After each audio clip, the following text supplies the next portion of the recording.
Hello friends, welcome to Krishna nursing academy. Friends, NM20 series MCQ में आप सभी का स्वागत है। चलिए हम लोग देखेंगे फर्स्ट प्रश्न। ये वीडियो जो है थोड़ा बहुत दिन के बाद आ रहा है, क्यों लेट हो गया, क्योंकि कोई इशू हो गया, तो जिसके कारण से हमें वीडियो बनाने में लेट हो गया। तो चलिए हम लोग फर्स्ट प्रश्न देखेंगे, सीधे मुद्दे की बात करेंगे। पहला प्रश्न क्या है, प्राथमिक उपचार का मुख्य उद्देश्य क्या है। जो फर्स्ट एड है उसका मुख्य उद्देश्य क्या है, देखिए, रोग का पूर्ण इलाज करना और रोगी को तुरंत राहत देना, अस्पताल भेजने से पहले जीवन बचाना और रोगी की पहचान करना। तो देखिए यहाँ पे आपको उत्तर इसका दिख रहा होगा, अस्पताल भेजने से पहले जो है कि जीवन बचाना होता है। ठीक है, मुख्य उद्देश्य ये, क्योंकि देखिए कोई भी पेशेंट है या कोई भी आदमी है जो कि काम कर रहा है, रोड पे एक्सीडेंट हो गया, कहीं इंजरी हो गया, धक्का उक्का लग गया, तो उसको क्या हो सकता है, तो उसका ब्लड उलड बहेगा और हो सकता है उसको जान जाने का भी रिस्क है। तो उससे सबसे पहले हमको करना क्या है, इसका सटीक उत्तर क्या हो सकता है, उसका पहले जो है कि अस्पताल भेजने से पहले उसको जीवन बचाना। वो देखिए कहीं एयर ब्लॉक तो नहीं हो गया नाक में, कहीं ब्लीडिंग तो ज़्यादा नहीं होता, तो वो सारा चीज़ करके उसको पहले अस्पताल भेज देंगे। ठीक है, इसका सटीक उत्तर C नंबर होगा, अस्पताल भेजने से पहले उसका जीवन बचाना। ठीक है, चलिए प्रश्न संख्या अब हम लोग देखेंगे दो में क्या कहता है, CPR का पूरा नाम क्या है। CPR का जो है पूरा नाम आप लोग इसको कमेंट बॉक्स में कमेंट करेंगे और इसका जो सही उत्तर होगा उस पर हम हार्ट का सिंबल दे देंगे कि वो सही उत्तर है। तो हम आशा करते हैं कि जो भी यहाँ पे स्टूडेंट हैं आपको सभी को पता होगा CPR का फुल फॉर्म, क्योंकि आप लोग NM एग्ज़ाम का तैयारी करते हैं जो कि बिहार और झारखंड में होने वाला है। ठीक है, चलिए अब प्रश्न संख्या हम लोग देखेंगे तीन में क्या बोलते हैं, CPR से रिलेटेड है। और CPR से रिलेटेड है, CPR करते समय छाती दबाने की दर कितनी होनी चाहिए। 60 प्रति मिनट, 80 प्रति मिनट, और 100 से 120 प्रति मिनट, और 150 प्रति मिनट। तो इसका सही उत्तर क्या होगा फ्रेंड्स, तो इसका सही उत्तर होगा C नंबर, 100 से 120 प्रति मिनट। ठीक है, 1 मिनट में जो है कि चेस्ट कंप्रेशन जो है कि 100 से 120 मिनट प्रति मिनट देना होता है।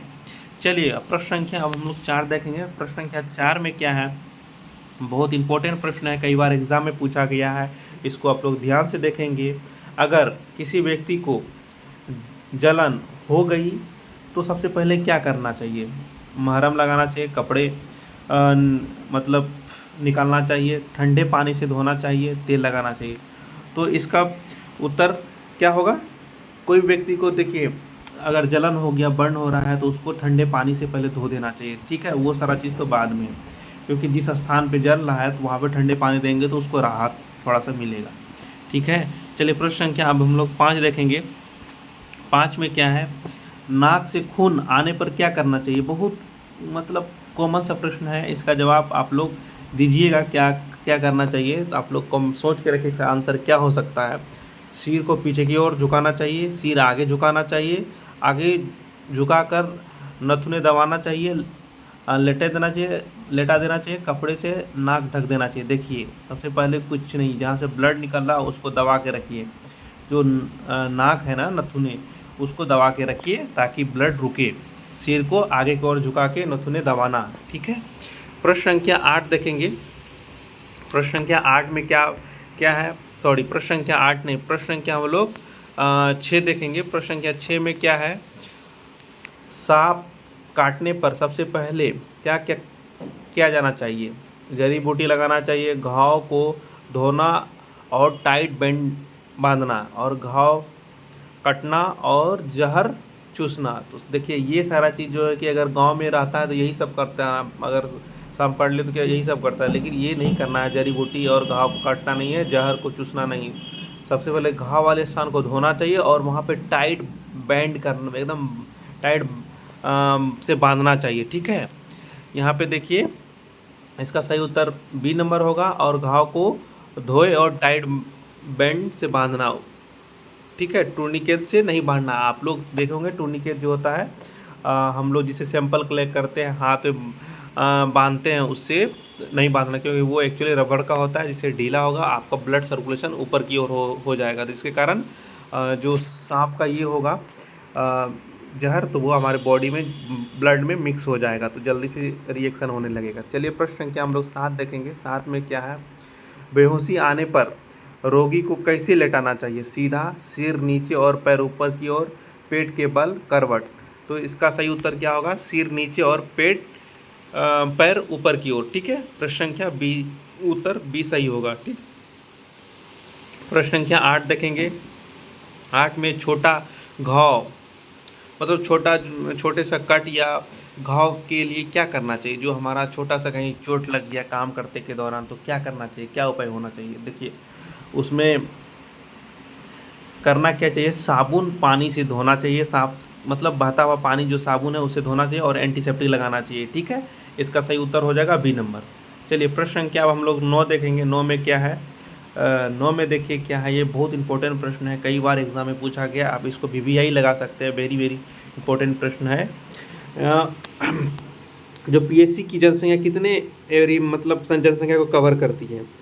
ठीक है, 10,000, 20,000, 30,000, 50,000। तो जो प्राइमरी हेल्थ सेंटर होता है ये कितने संख्या को कवर करती है, मैदानी क्षेत्र में 50,000 और पहाड़ी क्षेत्र में 30,000। तो इसका सही उत्तर हो जाएगा डी नंबर। ठीक है, चलिए जो पहाड़ी पर्वतीय क्षेत्र है वहाँ पे 30,000 जनसंख्या कवर करती है। ये देखिए नेक्स्ट प्रश्न ये भी आ गया, कम्युनिटी हेल्थ सेंटर जो CHC है कितनी जनसंख्या कवर करती है, जो कितनी जनसंख्या कवर करती है।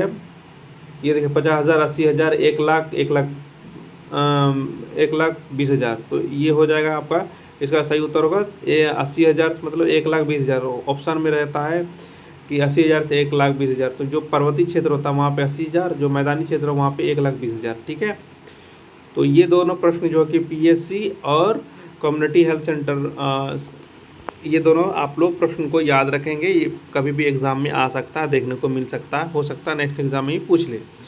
ठीक है, चलिए नेक्स्ट प्रश्न देखते हैं। प्रश्न संख्या 10 देख लिया, हम लोग 11 देखेंगे। यदि किसी व्यक्ति को अत्यधिक ब्लीडिंग हो रहा है, रक्त का जो स्राव होता है अत्यधिक हो रहा है, सबसे पहले क्या करना चाहिए। तो फ्रेंड्स मैं आशा करता हूं कि जो ये 11 नंबर प्रश्न का उत्तर आप लोग कमेंट बॉक्स में ज़रूर कमेंट करेंगे, क्योंकि आप लोग NM एग्ज़ाम का तैयारी करते हैं, क्योंकि आपको जो है कि बिहार सरकार या झारखंड में आपको जॉब लेना है NM का। तो फ्रेंड्स ये तो कॉमन सी प्रश्न है, इसका उत्तर आपको पता होना चाहिए।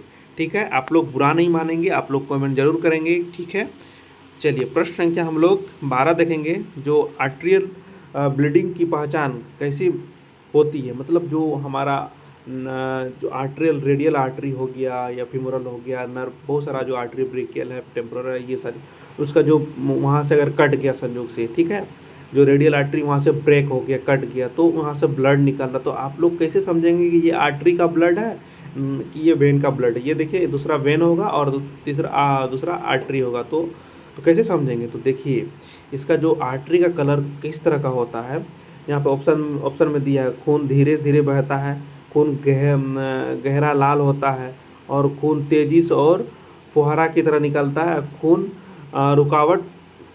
रुक रुक के आता है। तो सबसे पहली बात तो जो आर्टरी होता है वहाँ पे उसका जो ब्लड होता है उसका तेज़ी से निकलता है, एकदम फुहारा की तरह, जैसे एक मोटर है या पंपिंग सेट जैसे पानी एकदम जोर जोर से फेंक रहा है उस तरह से निकलता है। ठीक है, ये फुहारा की तरह निकलता है। तो इस तरह से आप लोग समझेंगे कि ये आर्टरी का ब्लड है। ठीक है, आर्टरी से ब्लड निकल रहा है, ना कि वेन से। अब वेन से निकलेगा एकदम धीरे धीरे से निकलेगा, ठीक है, लेकिन आर्टरी से निकलेगा बहुत तेज में, तो खून तेजी गति से फुहारा की तरह निकलता है, तो समझेंगे ये आर्टरियल ब्लीडिंग है। चलिए प्रश्न संख्या हम लोग 13 देखेंगे। 13 में विधि उसी से जुड़ा हुआ, जैसे वेनस के बारे में बताएं, वेनस में जो ब्लड का रंग कैसा दिखता है। तो यहाँ पे देखिए bright red, dark red, yellow, black. तो इसका आंसर हो जाएगा बी नंबर, डार्क रेड। ठीक है, और ब्राइट रेड जो है कि आर्टरियल में दिखता है, ये भी याद रखेंगे। प्रश्न संख्या 13 का उत्तर हो जाएगा बी नंबर। इसका जो वेनस ब्लड होता है, जो वेन का होता है ब्लड, उसका रंग किस तरह का दिखता है, डार्क रेड दिखता है। ठीक है, और आर्टरी का ब्राइट रेड। चलिए प्रश्न संख्या हम लोग 14 देखेंगे।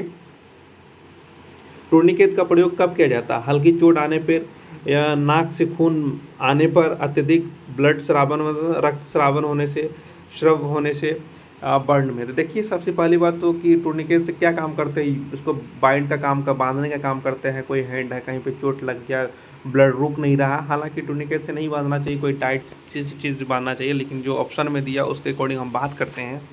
यहाँ पे अगर टूर्निकेट दिया तो क्यों यूज करते हैं, अत्यधिक रक्तस्राव, जब अन्न उपाय नहीं काम आए तो हम लोग टूर्निकेट से बांध देंगे, ठीक है, वहाँ पे ब्लड रुक जाएगा। चलिए आगे की ओर, नहीं स्रावित हो, अत्यधिक स्राव होगा, ठीक है। शौक का मुख्य लक्षण क्या है? जो शौक होता है तो उसमें मुख्य लक्षण क्या होता है, मतलब मेन कारण क्या होता है?